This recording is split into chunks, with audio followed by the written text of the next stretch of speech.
Boa noite a todos. Estamos hoje encerrando o ciclo de lançamento de livros do centenário, comemorativo do centenário. Teremos o lançamento do livro do Valdemiro Viana, Passarela do Centenário e outros perfis, e o livro de poesias, que são sonetos, né? E o livro de poesia do Chagas sobre Portugal.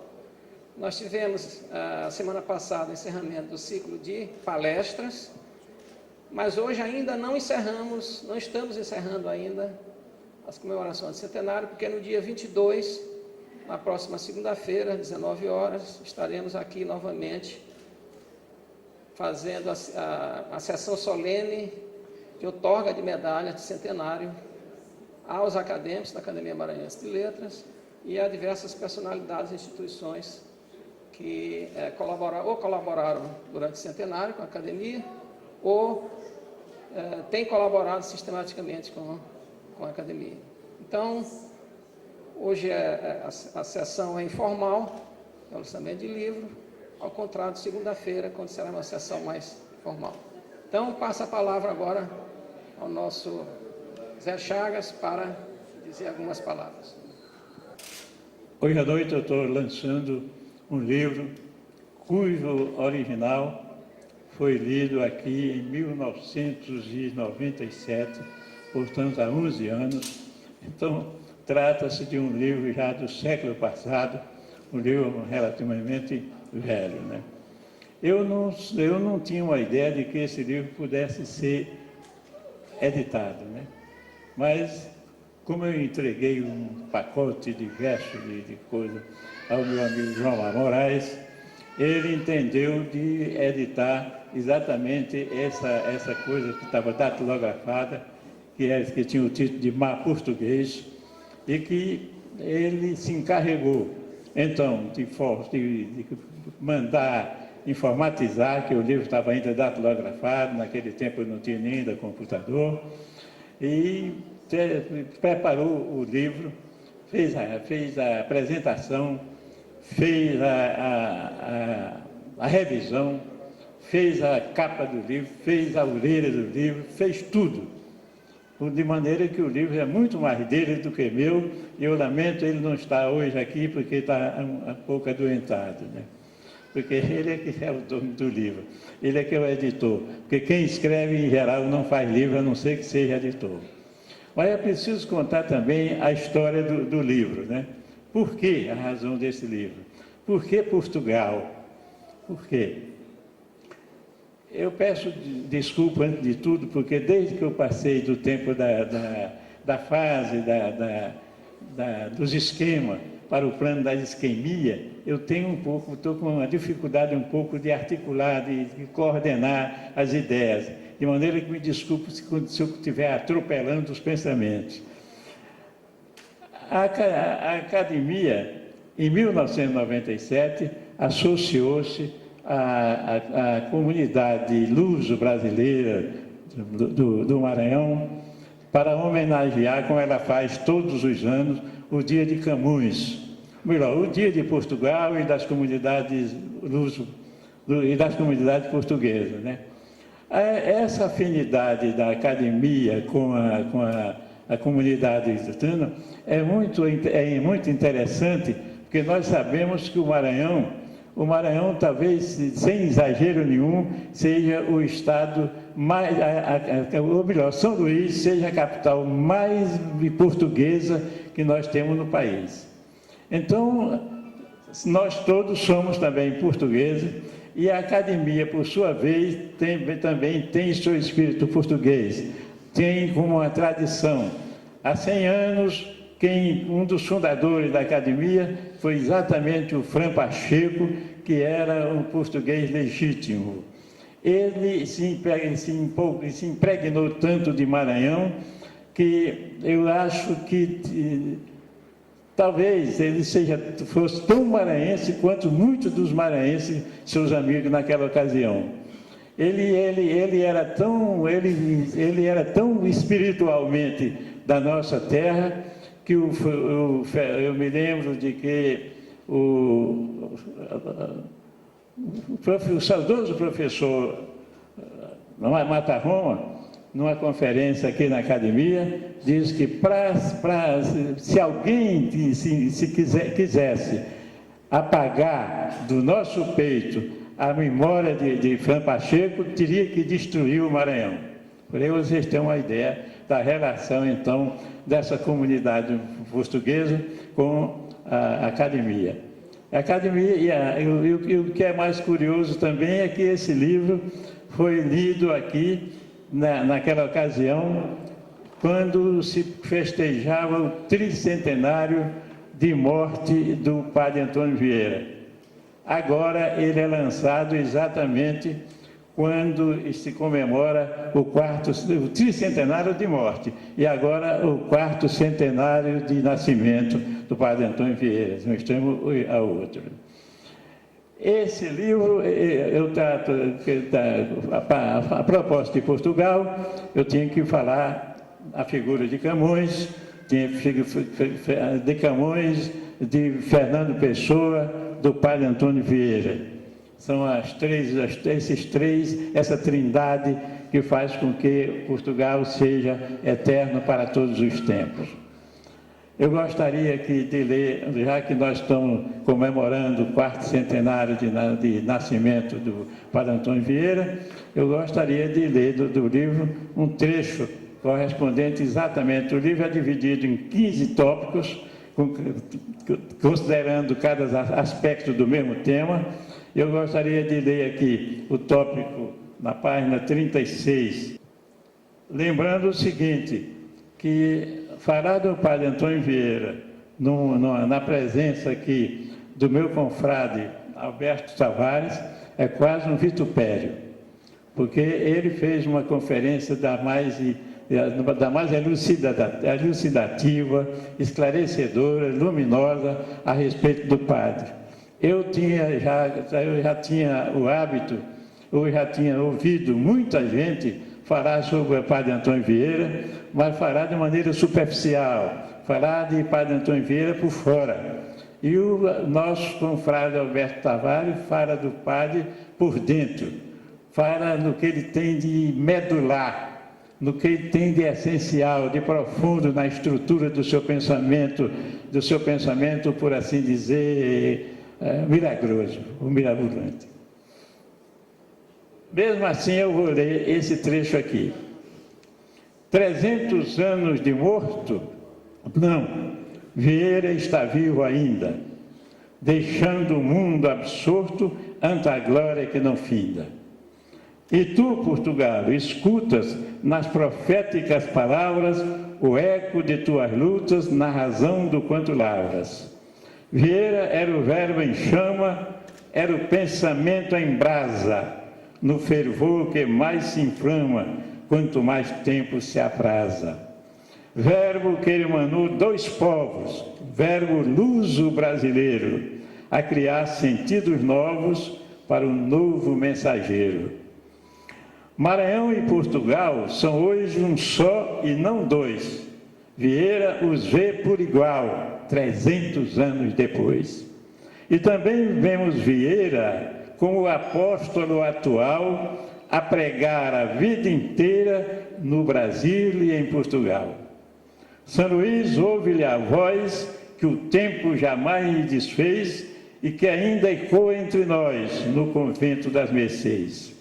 E o que nos disse Vieira há mais de 300 anos é uma visão pioneira de nossas perdas e danos, pois que o Maranhão antigo, que ouviu Vieira exprobrá-lo, nos legou como castigo, mais de sabor que regalo. O Maranhão atual tem muito do de Vieira, num saudoso ritual de malícia sorrateira. É como um chão condenado, seja por que diabo for, a viver sempre o pecado, sem que haja o pecador. Ainda ninguém se priva, por mais que seja inocente, da maledicência viva, sem que haja o maldizente. E a fatalidade exprime um dado misterioso, como a evidência do crime, sem que haja o criminoso. Vieira viu tudo isso há 3 séculos e mais, seguro em seu compromisso no combate a esses sinais. E do antigo para o novo, qual era o Maranhão melhor? Responda a alma do povo que sabe tudo de cor. O destino está escrito em cada sermão do padre, que faz que até o infinito em seu dom verbal se enquadre. E ó Maranhão, não te queixes se aqui a palavra santa prefere falar aos peixes, que aos homens não adianta. Nem se creia piamente no em que o pregador se inspira, se aqui até o céu mente, Deus nos perdoa a mentira. E será justo o roteiro que aponta pretensioso o pregador verdadeiro e o auditório mentiroso? Se é verdade que a verdade aqui não há em ninguém, então por afinidade Vieira mentiu também. E se fez tão maranhense quanto nasceu português. E hoje, afinal, nos pertence pelo muito que nos fez. Nasciam de sua boca a praga e também a bênção. Sua luta não foi pouca, seus feitos o recompensam. Vieira é o sermão eterno, o verbo ardente e preciso, que acende o fogo do inferno e ilumina o paraíso. Obrigado.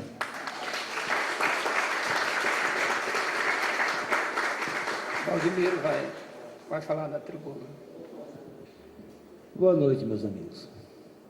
Talvez o dom da praxe acadêmica, eu deveria dizer, excelentíssimo senhor presidente da Academia Maranhense de Letras, a pessoa de quem eu saúdo, todos os confrades aqui presentes, eventuais autoridades que estejam aqui, que se estiverem abrilhantarão a noite, minhas senhoras, meus senhores, meus amigos, que quantos eu vejo aqui neste auditório. Talvez seja estranho eu começar este trabalho da noite não com comentários sobre o livro que eu estou lançando, mas como é um livro dedicado à memória de meu pai, Fernando Viana, eu quis aproveitar a oportunidade para ler um trabalho que eu venho lutando por completar, ainda falta muito, sobre o Fernando Viana, que todo mundo conheceu aqui, com suas botadas, com seus trocadilhos, com sua espirituosidade. São trabalhos que me são cobrados por muitos amigos, um deles aqui presente, meu primo Chico Pedrosa, do coração, e por isso mesmo, por ele estar presente, para ele eu dedicarei este trabalho, para o qual eu peço a ajuda do meu confrade Sebastião Moreira Duarte, amigo, irmão, pela extensão, não é tão grande assim, não irei cansá-los tanto, mas, como são muitas as histórias que se contam de meu pai, algumas das que eu coletei servirão aqui para ilustração. Apenas mais uma explicação. O porquê desse trabalho que eu apresento agora. O Festival de Geia de Literatura, que já vai em sua 3ª edição e que me honrou com o convite nas 3, na primeira delas eu procurei o Instituto e perguntei qual seria o tema. Disseram que era tema livre. Então eu perguntei qual era o público-alvo. Me informaram que era a comunidade ribamarense e o alunado daquela cidade. Então eu procurei fazer uma coisa que fosse agradável, que fosse risível, e preparei não provavelmente mas um trabalho sobre anedotas de políticos maranhenses. Dirigi-me para ali no dia e me encaminharam para a unidade escolar Diomedes da Silva Pereira. Meu amigo Buzar, sempre presente em minhas atividades, estava lá para me honrar. Quando eu deparei com o auditório, era uma unidade fundamental. O mais velho deles teria, se tanto, 12, 13 anos. De maneira que os políticos de que eu iria falar, Erasmo, Fernando Viana, Orlando Leite, eram-lhes pessoas completamente estranhas. E o que aconteceu foi interessante. Eu tinha que ler, li, e olhando de frente para um auditório absolutamente silente. Aqueles olhinhos estranhos, me olhando assim com aquela vontade de rir, com aquela suspeição, sem conhecer ninguém de quem eu falava. E, na realidade, os adultos presentes, minha mulher sempre presente em todos os acontecimentos que eu participo, Buzar e eu, dois riam das histórias. Buzar pelo texto, eu pelo absoluto, completo ridículo que eu compunha, lendo para uma plateia que não estava entendendo absolutamente nada. Então, para salvar esse texto, eu tentei trazê-lo para cá e que eu espero não tenha a mesma reação que teve lá em São José de Ribamar. Leremos, então. O médico e poeta Fernando Viana, meu amado pai, de quem muito me orgulho, foi um homem que encantou aos que o conheceram por sua bondade, retidão, companheirismo, lealdade e inteligência, e, sobretudo, pelo fantástico humor, por sua verve extraordinária, a permitir-lhe imediata resposta, sob a forma de trocadilhos perfeitos, butades e calambur, às inevitáveis provocações de quantos lhe conheciam a veia satírica, e por isso mesmo a exploravam. Suas histórias, piadas, ditos e xistes, contadas pelos que tiveram a felicidade de conhecê-lo, faziam a alegria e proporcionavam o deleite de quem os ouvia. Mas elas ficaram restritas à memória oral, passíveis, portanto, de inevitável ouvido, tão fraca é a nossa capacidade retentiva. Sou, por conta dessa probabilíssima possibilidade, frequentemente cobrado por amigos e admiradores de meu pai, aqui presente Chico Pedrosa, a colocar em registro esses causos, muito deles genuínos, por ele mesmo confirmados, outros tantos apócrifos, apenas colados ao rastro de sua fama, da fama de seu espírito. Assim, atendendo a tais pedidos, e sem deixar de levar em conta a absoluta necessidade dessa missão, tentarei o mais fielmente possível gravar o espírito e o humor de meu pai, Fernando Viana, para a posteridade. Trabalho que realizarei com amor, carinho e prazer. Não há ordem cronológica, pois os causos vão sendo registrados ao livre curso da memória, além de anotadas as imprescindíveis contribuições de amigos e fãs. Passaremos, então, para os casos em si. Para ler-os, eu conto, mais uma vez, repito, com a contribuição do meu amigo e irmão, Sebastião Duarte. Questão de ordem. Fernando Viana, oposicionista ferrenho, era vice-presidente da Assembleia Legislativa do Maranhão e fez, na condição de presidente interino, a chamada dos parlamentares presentes, na abertura de uma sessão, após que os trabalhos transcorreram normalmente. Fim da sessão, aproximou-se o deputado Benedito Gomes, coronelão do interior, tranquilamente eleito por voto de curral, de raríssima e desnecessária presença em tribuna, e perguntou, agastado: Fernando, não gosta de mim? Este estranhou a pergunta. Claro que gosto, Bené. Por quê? Então, por que tu chama Benedito Dutra na minha frente, se tu sabe que nós é inimigo?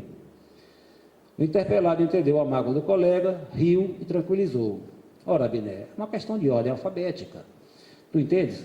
Teu desafeto é Dutra e tu és Gomes. A letra D vem antes da letra G. Compreendes? E arrematou maldoso. Se fosse por ordem analfabética, eu te chamava em primeiro lugar. Esse mesmo deputado, Benedito Gomes, de natural absolutamente quieto em seu canto, resolveu, sabe-se lá por que artes do diabo, atanasar o deputado Fernando Viana com a partes, numa sessão em que, da tribuna, este defendia projeto de sua autoria. Veio o primeiro ao parte, que o orador fingiu não escutar. O segundo, ignorado. O terceiro, o quarto, o quinto, até que Fernando Viana, o raciocínio já perturbado por tantas interrupções, virou-se para o colega e sapecou aflito. Peraí, Bené, depois mais conversa. Resposta pronta. O grande Erasmo Dias, boêmio de alto coturno, intelectual de escola, corajoso a ponto de, naqueles tempos extremamente rigorosos, assumir desassombradamente sua homossexualidade, era deputado oposicionista temido e respeitado. O mestre Orlando Leite, outro gigante da intelectualidade timbira, era deputado governista, eminência parda de vários governos, e discursava na tribuna da Câmara. Sua irritação aumentava com o rival oposicionista, que ao longo de sua fala entremeava do plenário piadinhas e dichotes rebarbativos. Até que, não suportando mais as provocações, parou o discurso, impôs breve silêncio e, olhando fixamente para Erasmo, pontificou ríspido: fiz esta breve pausa porque me parece estar ouvindo, no plenário, o ladrar de um cão. A resposta do oponente veio de sopetão, em sua voz de taquara rachada: engana-se o nobre deputado. Vossa Excelência ouve apenas o eco da própria voz. O deputado Telêmaco Ribeiro, portador de acentuado estrabismo, estava indignado com o discurso proferido pelo deputado Lícer Caldas, que desancava seu irmão Eurico Ribeiro, deputado federal, acusando-o de uma série de atos ilícitos envolvendo verbas públicas. Pedia reiteradas apartes ao orador, que fingia não perceber a agitação do colega. Até que, inconformado, resolveu Telêmaco ir até a base da tribuna, onde, dedo em viste, olhou para cima e proferiu seu ultimato: eu exijo que Vossa Excelência me conceda uma parte, senão... Lícer Caldas baixou a vista, encarou os olhos no oponente, zarolho e proclamou: tá, eu concedo a parte, mas só se tu me olhares direito. Mal entendido. O boêmio Erasmo Dias era assíduo frequentador de praticamente todos os bares da velha São Luís, mas nutria especial carinho pelo Atenas Bar, ali na rua de Nazaré, cujo dono recebia a intelectualidade da ilha com deferência especial. Era uma época em que não havia brigas entre os beletristas, e todos se reuniam em mesa única e harmônica. Numa dessas ocasiões, tendo Erasmo chegado ao bar com certo atraso, estendeu a mão direita para os amigos e saudou-os com a simulada circunspecção de sempre: salve. O garçom, que passava um pano sobre a mesa, retirou-se para os fundos do bar e retornou, entregando ao boêmio um pratinho com sal. Este estranhou: para que serve isso, energúmeno? O serviçal franziu o senho confuso: mas o senhor não pediu sal? Erasmo compreendeu a confusão que criara na mente do pobre e esclareceu naquele seu vozeirão tonitruante: ô mentecapto, eu apenas fiz uma saudação latina, salve. E arrematou, ferindo: se eu fizesse uma saudação romana e proferisse ave, tu certamente me trarias patos, galinhas, marrecos, perus, guinés, porventura. E foi num desses encontros semanais do motobar que os boêmios em torno à mesa, bebericando sua cervejinha e resolvendo os problemas do mundo, que um rapaz se aproximou do poeta Fernando Viana para cumprimentá-lo. Este o reconheceu e apresentou aos demais: amigos, esse rapaz é fulano de tal, um bom poeta de Coroatá. Convidou: senta-te aqui, ó filho, é bom que conheças meus amigos. Eles são a nata da intelectualidade maranhense. Acanhado, o rapaz aceitou o convite, sendo, entretanto, logo instado a declamar algo de sua autoria, à guisa de demonstração de suas qualidades. Não se fez de rogado. Então, declamarei de minha lavra o soneto Minha Mãe. E mandou ver. Terminada a récita, onde pontificaram aqueles chavões inevitáveis sobre o tema, o implacável Erasmo Dias desfilou naquela sua voz pastosa seu vitríolo: é, garoto, vê-se pelo teu sonetinho que és bom filho. O candidato a poeta avermelhou, pediu licença e saiu de fininho. Preferência. Fernando Viana criou e mantinha uma seção literária no jornal O Combate, onde cuidava em revelar e dar vez a novos talentos, sendo por isso mesmo muito assediado. Certa vez saía de seu consultório no alto do Bazar Fonte Maravilhosa, no Largo do Carmo, numa sexta-feira à tarde, para o sagrado e infalível encontro com os amigos no motobar, ali perto, no mesmo quarteirão. Foi de pronto abordado por um rapaz. Ele entregou 2 sonetos de sua lavra, pedindo-lhe que os apreciasse. Leu rápido o primeiro e devolveu os papéis, comentando: gostei mais do outro. O aprendiz de poeta estranhou: como se você só leu um? E o poeta implacável: ora, filho, pior do que aquele, impossível. O deputado Pires de Saboia, governista, propôs, ante a aproximação do período natalino, uma trégua com a oposição, quando todos deveriam desarmar-se em torno de um jantar de confraternização. Os oposicionistas, encabeçados pelo deputado Fernando Viana, recusaram o convite. Habilidoso e diplomático, Pires de Saboia foi convencendo e vencendo a resistência de seus rivais, até que, ao final, só restava o caturro Fernando Viana a discordar da ideia. O governista chamou, então, um amigo comum dos dois, o deputado oposicionista Ivar Saldanha, e pediu-lhe empenho em tentar convencer o recalcitrante Fernando Viana. Ivar procurou o rebelde. Fernando, deixa de teimosia, vamos a esse jantar. Não. O amigo se irritou. Não por quê, criatura? A gente comparece, come e depois volta tudo ao normal. Eu não vou, Ivar. E não vais por quê? É só comer o grude, Fernando. E adeus, Pires de Saboia. Eu não vou, Ivar, porque sei que não conseguirei comer sequer um pires dessa boia. Cão raivoso. Amaral Raposo estava no aeroporto de sua querida Grajaú, com a passagem garantida para o primeiro voo do táxi aéreo que servia a localidade, quando ali parou uma Kombi, de onde saiu um grupo de missionárias canadenses que prestavam serviços àquela comunidade. Altas, brancaranas, deselegantes. Começaram logo por indagar quem tinha passagem para o primeiro voo, e o agente indicou, entre outros, o famoso poeta, jornalista e gramático. As freiras o cercaram, pedindo sua bondosa colaboração, pois a irmã fulana fora mordida por um cachorro e precisava seguir urgente para a capital, na incerteza sobre se o animal estaria ou não raivoso.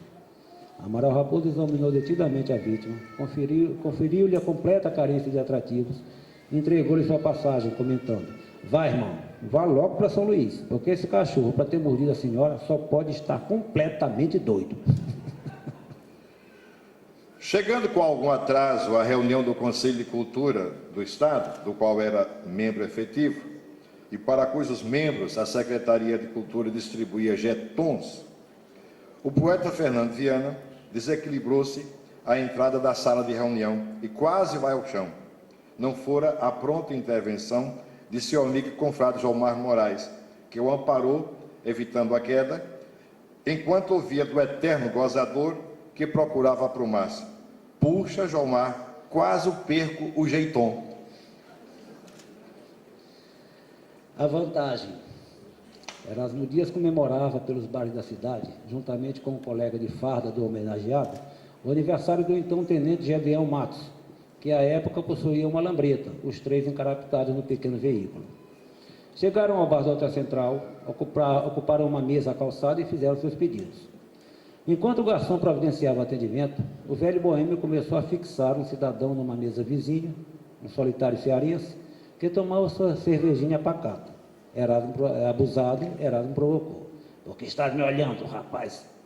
Surpreso, respondeu: você está enganado, eu nem olhava. Ah, bom, porque eu não gosto que o homem fique me olhando. Gedeão interveio. Para com isso, Erasmo. Vamos comemorar, deixa o homem em paz. Aparentemente esquecido do problema, transcorreram-se alguns minutos quando o renitente boêmio voltou a afrontar o pobre inocente. Tu continuas me olhando, garoto. Não, senhor, não estou observando ninguém. Bom. O aniversariante voltou a intervir, censurando o amigo, e tudo voltou à aparente normalidade.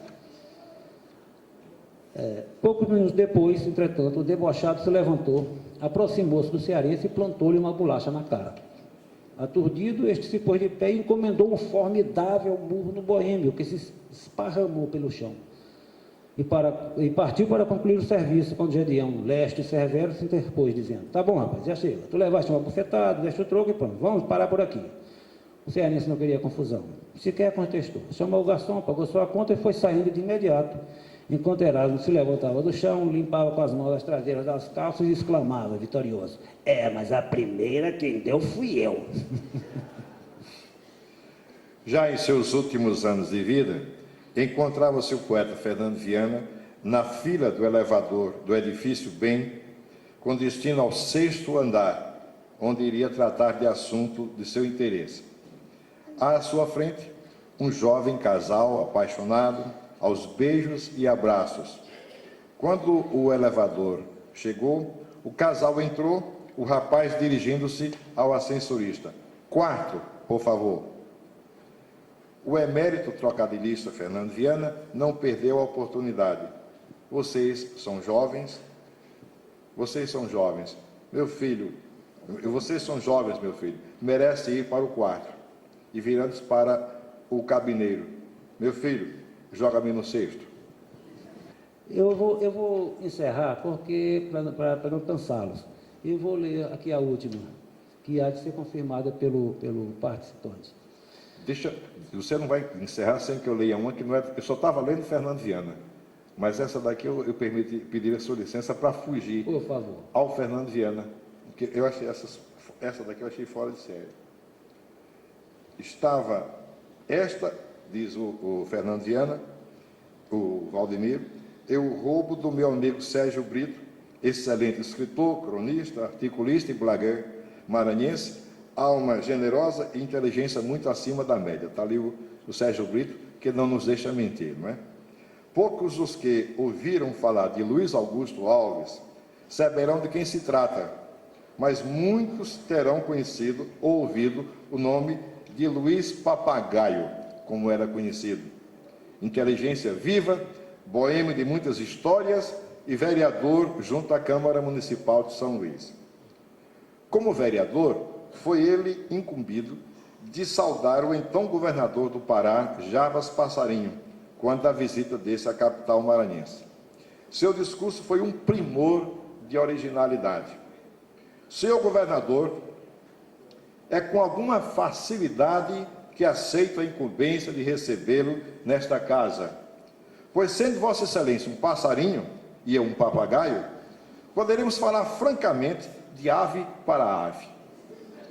E por aí foi, provocando gargalhadas. Ao encerrar sua fala, sob risos incontroláveis, notadamente homenageado, o boêmio arrematou apoteótico e é empoleirado nesta afinidade ornitológica que nessa gaiola eu vos recebo de asas abertas. Tem mais uma aqui, rapaz. Essa do Amaral Raposo. Mestre Amaral Raposo era dado a cunhar frases de efeito, sem nenhuma pretensão nesse sentido, e tão somente para externar sua visão irônica do mundo. Algumas delas são absolutamente lapidares e ganharam o mundo, em se referindo a um certo conterrâneo grajaúense. Não sei se o Salve conhece. Lá no Grajaú, tem um cara que mente tanto, que quando ele dá bom dia, a gente acende a luz. Ilustrando os perigos de um rio de sua terra. No Grajaú tem um rio com tanta piranha que jacaré anda de costas. Analisando o calor do Amapá por onde andara. No Amapá faz tanto calor que calango anda na ponta dos pés. Sob as madrugadas do Alto Parnaíba. Ali faz tanto frio de madrugada que galo canta, mas não bate a asa. E vai por aí. Para terminar com o Fernando Viana, vamos voltar a ele. O renomado mestre Nascimento de Moraes, numa das sumidades da intelectualidade maranhense, que se empenhava por anos a fios para concluir seu tratado de versificação, obra que considerava de primeira grandeza, andava adoentado e entregue aos cuidados profissionais do doutor Fernando Viana. Encontrando-se ao acaso com um amigo comum, este perguntou ao médico e boêmio sobre a saúde do autor de Vencidos e Degenerados. A resposta veio pronta. Ele andou bem adoentado, mas agora tem tratado de versificação.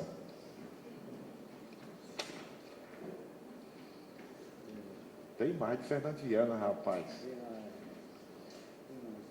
Sem função. Se Dona Lourdes me permite. Isso, esse aí. O poeta Fernando Viana, nos últimos anos de sua existência, recebia, infalível no seu aniversário, um pijama confeccionado pela esposa dedicada. E foi um desses seus últimos natalícios que, recebido o habitual presente, escreveu esta joia filosófica. Neste meu aniversário, meu amor deu-me um pijama. Mas que pena, o meu canário já não canta mais na cama.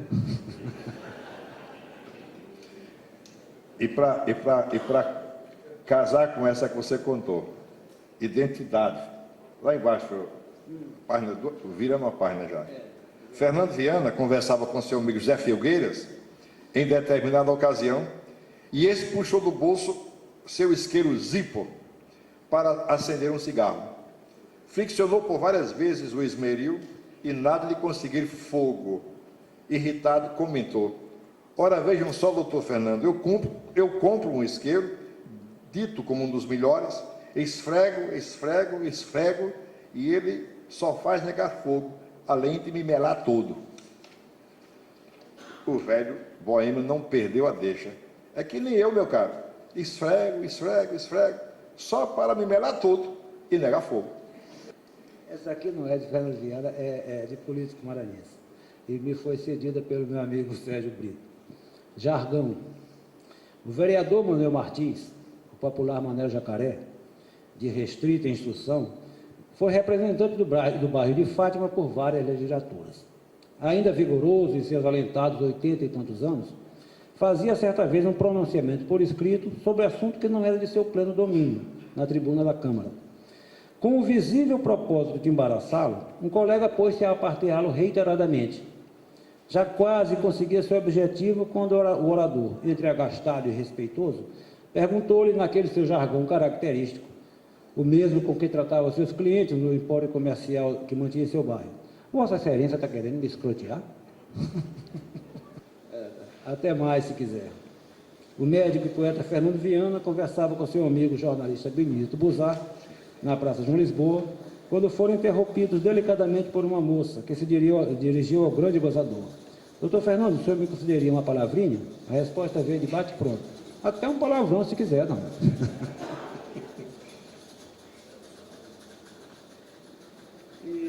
E para encerrar, quase, Fernando Viana conversava mais uma vez com seu amigo, o queridíssimo amigo Benito Buzar, e quero ter a honra de ter continuado a amizade, que a troco de qualquer motivo procurava criar um trocadilho.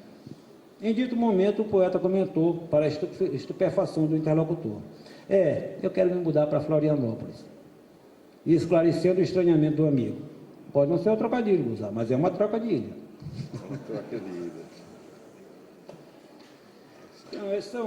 São esses os causos que consegui trazer da memória para o papel. Devo confessar que recebi valiosa colaboração de amigos queridos, cujos nomes aqui cito, agradecido. Benito Buzar, de quem descaradamente roubei excerto de seu excelente livro Politiqueiros, Politicalha, Politiquice, Politicagem Política do Maranhão. Sérgio Brito, Totti Leite, Elcior Coutinho e Joaquim Tabarinho. Não é este, nem poderia ser, um produto acabado. Muito ainda se há de achar, se alguém levar adiante um sério trabalho de pesquisa, algo que, como enfatizei na minha improvisação, que eu não li, a apresentação, está muito além da minha indisposição física. Por essa mesma razão, não posso, em sã consciência, afirmar que este é o fim.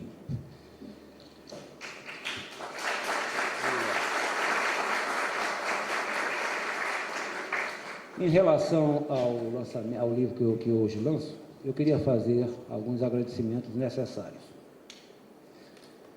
Como sempre eu digo, todas as vezes que eu lanço, primeiramente a Deus, que me conseguiu, usando uma expressão camoniana, engenho e arte para criar essa obra.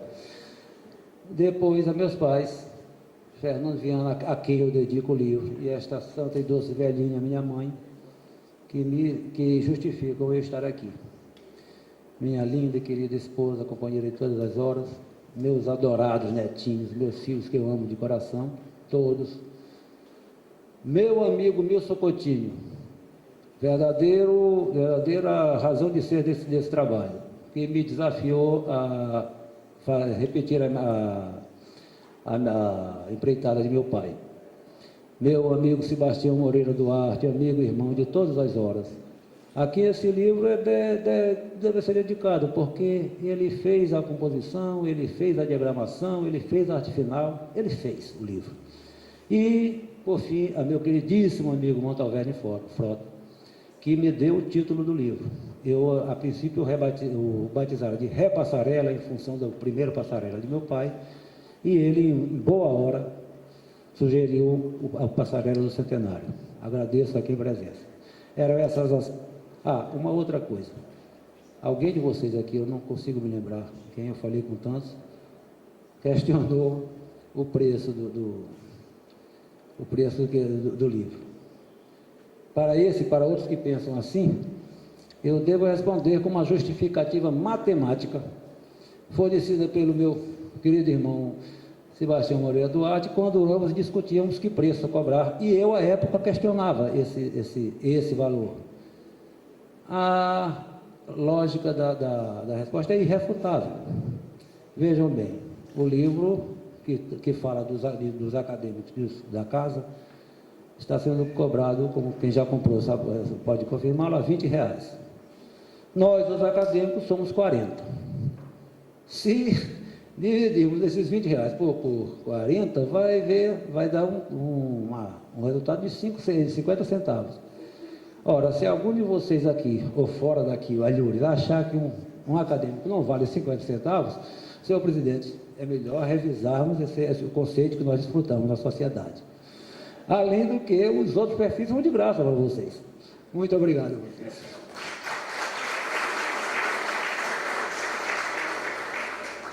Então, antes de passarmos aos autógrafos, gostaria de formarmos aqui os acadêmicos para tirarmos uma foto do grupo. Em seguida, teremos, enquanto os autores autografam aqui, iremos servir um coquetel. Mas antes, vamos à foto.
Música